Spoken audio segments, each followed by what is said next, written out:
Sahabat ilmu langit, izinkan aku menyapa dengan penuh hormat dan rasa syukur. Terima kasih karena kamu sudah mengklik video ini. Apapun yang membuatmu datang, aku yakin itu bukan kebetulan. Setiap orang yang sampai pada pembahasan seperti ini biasanya sedang dipanggil oleh Allah untuk memperbaiki bagian terdalam dalam dirinya. Maka sebelum kita melanjutkan, cobalah rasakan sejenak bahwa hatimu sedang disentuh. Jika kamu merasakan getaran kecil, ketik angka 77 sebagai bentuk energi positif agar pesan ini masuk lebih dalam. Judul video ini mungkin membuatmu sedikit tercekat. Nauzubillah, bagaimana mungkin seseorang yang rajin salat, seseorang yang tidak pernah meninggalkan kewajiban, seseorang yang selalu berusaha berada di jalur kebaikan, bisa memiliki hati yang mulai gelap? Bukankah salat itu cahaya? Bukankah setiap sujud meninggikan jiwa? Lalu mengapa ada orang yang salat tetapi hatinya justru meredup? Pertanyaan seperti ini bukan hanya menegur orang lain, tetapi juga menusuk ke diri kita sendiri. Di zaman sekarang, banyak orang terlihat religius dari luar. Mereka memakai pakaian rapi, datang ke masjid, memegang tasbih, mengingatkan orang lain untuk berbuat baik. Namun tidak semua yang terlihat bercahaya dari luar benar-benar bercahaya dari dalam. Ada yang rajin salat tetapi akhlaknya kasar. Ada yang selalu tepat waktu tetapi lisannya menyakiti. Ada yang safnya di depan tetapi hatinya di belakang. Dan disinilah letak misterinya. Kita sering mengira bahwa kegelapan hati hanya muncul pada orang yang jauh dari ibadah. Padahal justru ada tipe kegelapan yang lebih berbahaya, yaitu kegelapan yang memakai pakaian ibadah, kegelapan yang membungkus dirinya dengan tampilan saleh, kegelapan yang menyamar di balik gerakan salat yang rapi. Kegelapan seperti ini tidak mudah dilihat, bahkan oleh pelakunya sendiri. Justru itu yang membuatnya berbahaya. Di bagian pertama ini, kita akan masuk pada tanda pertama yang paling sering muncul. Tanda yang halus, tetapi jika diperhatikan baik-baik, sangat mempengaruhi perilaku seseorang. Tanda itu adalah ketika seseorang merasa lebih baik dari orang lain karena ibadahnya. Ia merasa dirinya lebih mulia. Ia merasa kualitas salatnya lebih tinggi. Ia merasa dirinya lebih bersih. Ia memandang orang lain seolah mereka masih jauh, seolah mereka tidak sehebat dirinya dalam beribadah. Perasaan seperti ini tidak muncul tiba-tiba. Ia tumbuh perlahan seiring rutinitas ibadah yang tidak lagi disertai kerendahan hati. Dalam sujud ia mungkin membaca doa, namun dalam hatinya ia merasa sudah cukup. Ia merasa sudah aman. Ia mulai membandingkan dirinya dengan orang lain. Ia lupa bahwa kemuliaan bukan ditentukan oleh gerakan salat, tetapi oleh hati yang tunduk. Bayangkan seseorang yang tiap hari salat 5 waktu, bahkan mungkin salat malam. Namun ketika melihat orang yang ibadahnya belum sekuat dirinya, ia mulai memandang rendah. Ia mulai mengecilkan perjuangan orang lain. Ia mulai merasa ibadahnya adalah tiket untuk menentukan kadar seseorang. Padahal Nabi mengajarkan bahwa keimanan bukan diukur dari tampilan luar, tetapi dari kejernihan hati dan kemampuan menjaga akhlak. Apakah kamu pernah melihat seseorang yang salatnya rapi tetapi sikapnya mudah meremehkan, atau barangkali kau pernah merasakan perubahan pada dirimu sendiri? Jika iya, jangan takut. Kita tidak sedang menghakimi, tetapi sedang belajar supaya hati kita tidak jatuh dalam jebakan halus ini. Inilah alasan mengapa Allah sering mengingatkan bahwa kesombongan dalam ibadah adalah penyakit yang tidak terlihat oleh manusia, tetapi sangat jelas terlihat oleh langit. Tanda pertama ini biasanya muncul dalam bentuk kecil. Misalnya merasa bahwa hanya dirinya yang benar. Merasa bahwa hanya dirinya yang ikhlas. Merasa bahwa orang lain tidak akan pernah mencapai kualitas ibadahnya. Lama-kelamaan, ia tidak sadar bahwa sikapnya berubah. Ia menjadi sensitif ketika dinasihati. Ia menjadi keras ketika melihat kekurangan orang lain. Ia menjadi mudah mengkritik tetapi sulit memperbaiki diri.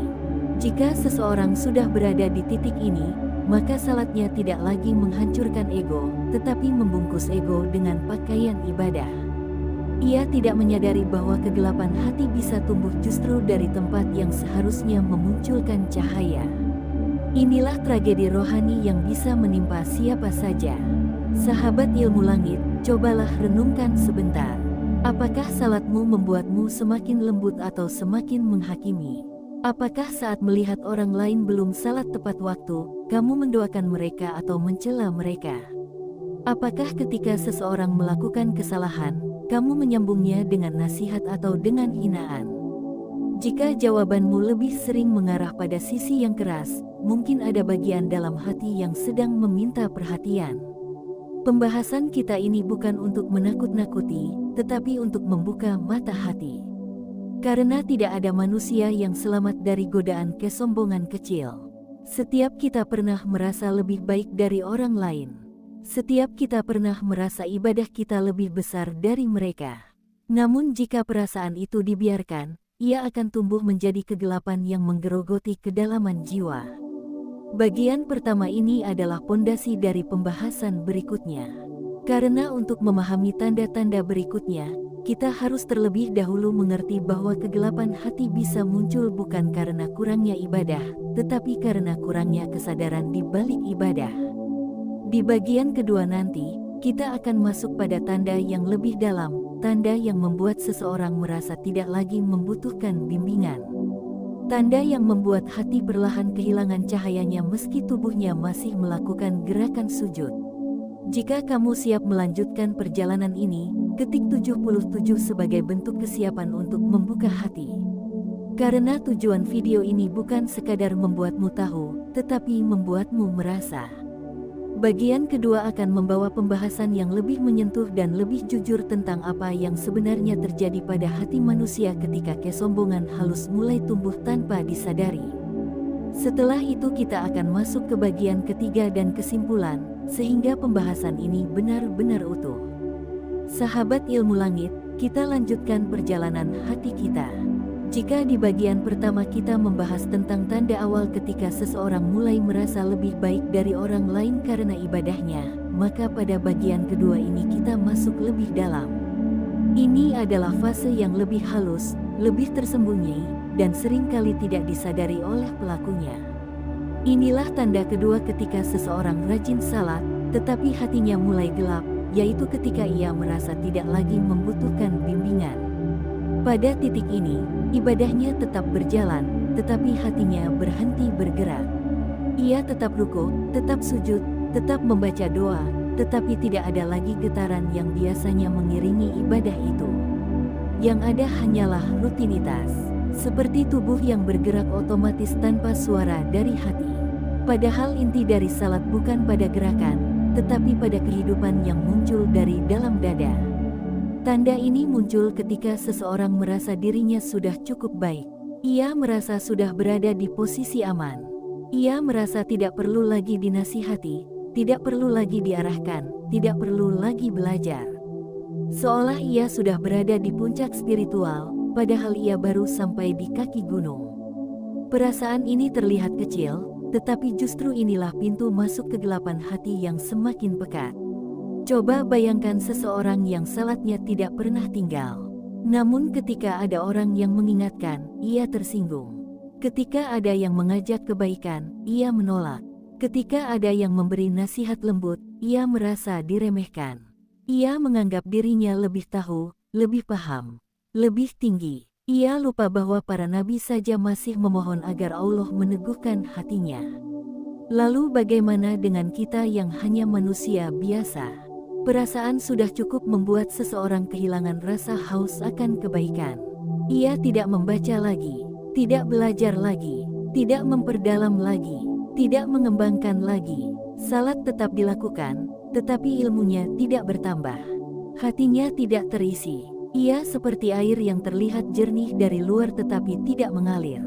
Dan air yang tidak mengalir lambat laun akan berubah, bukan karena kotor, tetapi karena diam. Tanda kedua ini juga terlihat ketika seseorang mulai menolak introspeksi.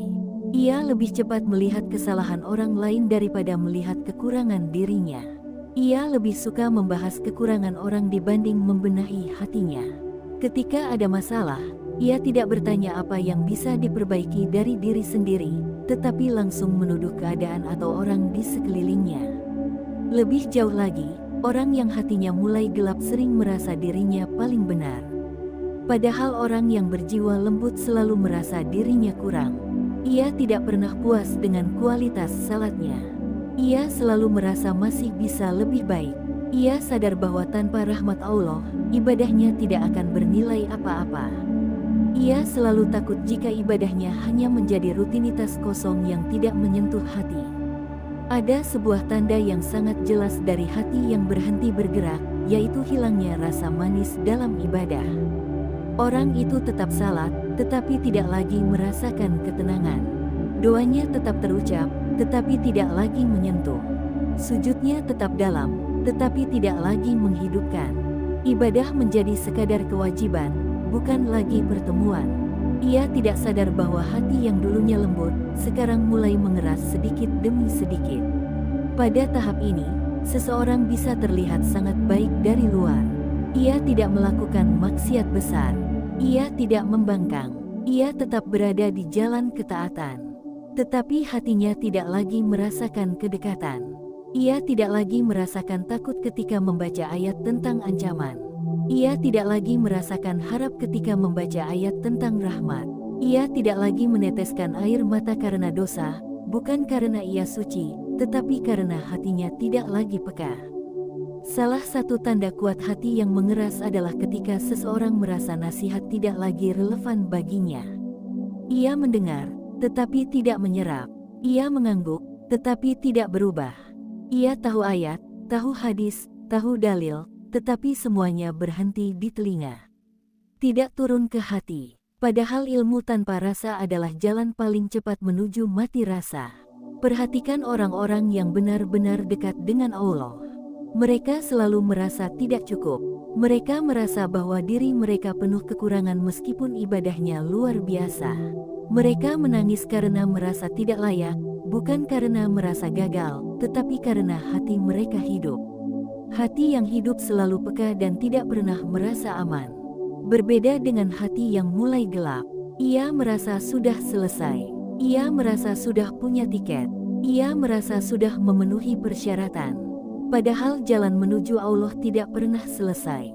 Tidak ada kata cukup, tidak ada titik akhir, tidak ada garis finish. Setiap manusia hanya akan terus bergerak hingga napas terakhirnya. Dan ketika seseorang berhenti merasa perlu bimbingan, pada saat itu pula ia berhenti tumbuh. Hatinya terjebak pada zona nyaman yang tidak terlihat, zona yang senyap namun berbahaya. Tanda kedua ini adalah salah satu yang paling sering ditemui pada orang yang tampak rajin ibadah. Mereka tidak bermaksiat, tidak berbuat buruk, tetapi perlahan kehilangan kelembutan yang dulu menyertai salat mereka. Mereka tetap sujud, tetapi tidak lagi merunduk dalam kerendahan hati. Mereka tetap membaca ayat, tetapi tidak lagi menyerap makna. Mereka tetap mendengar nasihat, tetapi tidak lagi tersentuh. Sahabat ilmu, langit, jika kamu berada pada fase ini, itu bukan akhir.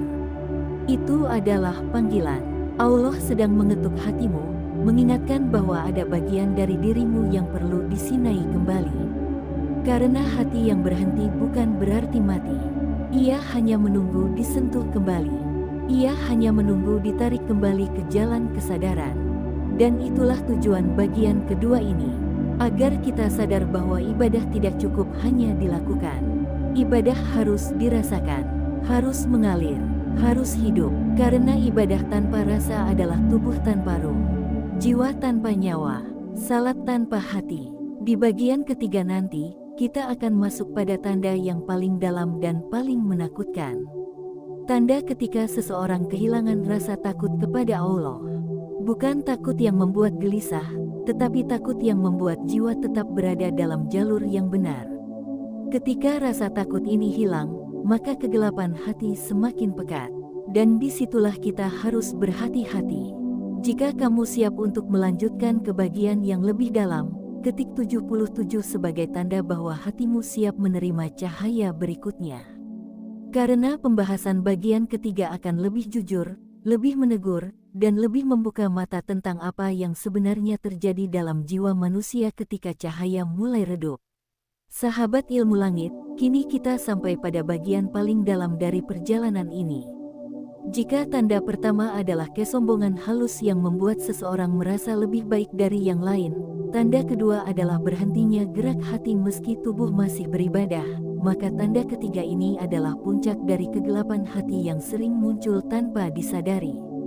Inilah saat ketika seseorang mulai kehilangan rasa takut kepada Allah. Rasa takut ini bukan rasa takut yang membuatmu gemetar, tetapi rasa takut yang membuatmu sadar.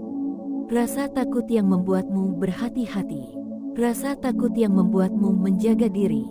Rasa takut yang membuatmu selalu memeriksa kembali niat, perilaku, ucapan, dan isi hati. Ketika rasa takut ini hilang, maka seseorang bisa melakukan dosa kecil dan merasa itu hal biasa. Ia bisa melakukan kesalahan dan menganggapnya tidak apa-apa. Ia bisa melukai hati orang lain tanpa merasa perlu meminta maaf. Inilah tanda besar bahwa cahaya dalam dirinya mulai padam. Bayangkan seseorang yang setiap hari salat, tetapi tetap melakukan hal yang ia tahu tidak disukai Allah. Ia tahu apa yang Allah perintahkan, tetapi hatinya tidak bergerak. Ia tahu apa yang Allah larang, tetapi ia tidak merasa risih melakukannya. Ia tetap berbuat salah, tetapi tidak ada lagi rasa bersalah.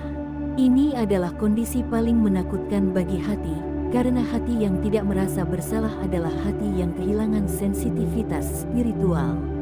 Orang yang hatinya mulai gelap tidak lagi tersentuh oleh ayat peringatan. Ia mendengar ancaman tentang hari kiamat, tetapi hatinya tetap datar. Ia mendengar kisah azab, tetapi tidak ada getaran di jiwanya. Ia membaca pengingat tentang kematian, tetapi ia tidak merasa perlu memperbaiki diri. Semuanya terasa biasa saja.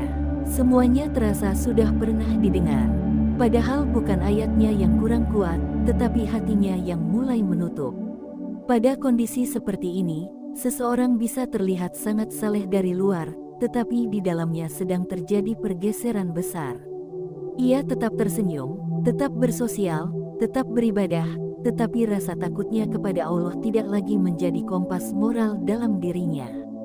Ia tidak lagi memulai tindakan dengan rasa was-was apakah Allah ridha atau tidak. Ia melangkah dengan pikiran sendiri, bukan dengan hati yang dipandu oleh iman. Sahabat ilmu langit, coba renungkan.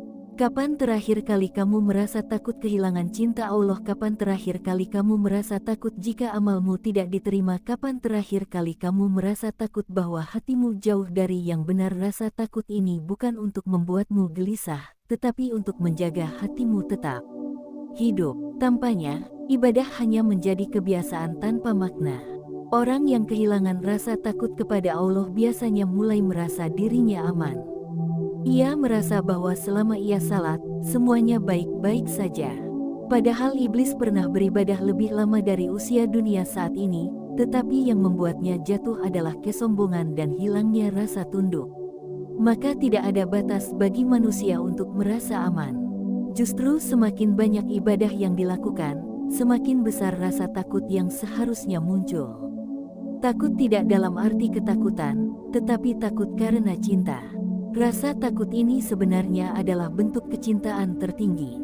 Kau takut mengecewakan orang yang kau cintai. Kau takut hilang dari pandangan orang yang hatinya kau jaga. Begitu pula dengan Allah. Hamba yang hatinya cerah selalu takut untuk melukai hubungannya dengan Tuhannya. Ia selalu berhati-hati dalam memilih kata, sikap, tindakan, bahkan niat yang hanya Allah yang tahu. Sebaliknya, seseorang yang hatinya mulai gelap kehilangan kualitas ini. Ia tidak lagi mempedulikan apakah keberadaannya menyakiti orang lain. Ia tidak lagi peduli apakah perbuatannya melanggar batas. Ia merasa bahwa selama dirinya masih terlihat religius, maka semuanya aman. Padahal tanda paling besar dari hati yang sehat adalah rasa takut kepada Allah, bukan sekadar rutinitas ibadah. Ciri lain dari hilangnya rasa takut adalah ketika seseorang mulai meremehkan dosa. Ia berkata bahwa dosanya kecil. Ia berkata bahwa semua orang juga melakukannya. Ia berkata bahwa Allah Maha Pengampun sambil terus mengulangi kesalahan yang sama. Padahal yang membuat dosa itu berbahaya bukan ukurannya, tetapi perasaan tenang saat melakukannya. Dosa kecil yang dianggap remeh bisa lebih berbahaya daripada dosa besar yang disesali. Sahabat ilmu langit, seseorang yang hatinya sehat selalu merasa gelisah ketika melakukan kesalahan kecil. Ia merasa tidak nyaman. Ia merasa harus segera kembali. Ia merasa harus meminta ampun. Ia merasa harus memperbaiki diri. Bukan karena ia takut dihukum, tetapi karena ia tidak ingin jauh dari Allah. Itulah rasa takut yang menjaga cahaya tetap menyala. Ketika rasa takut ini memudar, maka yang muncul adalah keberanian untuk melawan hati nurani. Orang itu tahu apa yang salah, tetapi tetap melakukannya. Ia tahu apa yang benar, tetapi menundanya. Ia tahu apa yang seharusnya ia tinggalkan, tetapi ia lakukan. Ia tahu apa yang seharusnya ia lakukan, tetapi ia abaikan. Inilah bentuk kegelapan hati yang paling dalam. Di titik ini, ibadahnya masih tetap terlihat. Ia masih salat, masih membaca ayat, masih ikut majelis, tetapi hatinya tidak lagi disentuh oleh makna ibadah itu sendiri. Ia tidak lagi merasa takut kehilangan ridha Allah. Ia tidak lagi merasa takut jika amalnya kosong. Ia tidak lagi merasa takut jika hidupnya jauh dari keberkahan. Dan inilah yang harus kita waspadai. Rasa takut kepada Allah adalah cahaya yang menjaga seseorang tetap lurus. Tanpanya, ibadah hanya jadi kebiasaan. Tanpanya, ilmu hanya jadi hafalan. Tanpanya, amal hanya jadi rutinitas. Dan ketika cahaya itu padam, maka kegelapan hati akan mengambil tempat. Sahabat ilmu langit, jika di dalam dirimu masih ada sedikit saja rasa takut kepada Allah, bersyukurlah. Itu tanda bahwa hatimu masih hidup. Itu tanda bahwa cahaya masih menyala. Itu tanda bahwa Allah masih menginginkanmu kembali kepadanya. Rasa takut itu tidak datang dari kelemahan, tetapi dari kedalaman jiwa. Dan ketika rasa itu ada, maka kamu sedang berada di jalan yang benar. Bagian ketiga ini adalah puncak dari perjalanan kita. Setelah ini kita akan masuk pada kesimpulan yang akan merangkum semua tanda yang kita pelajari.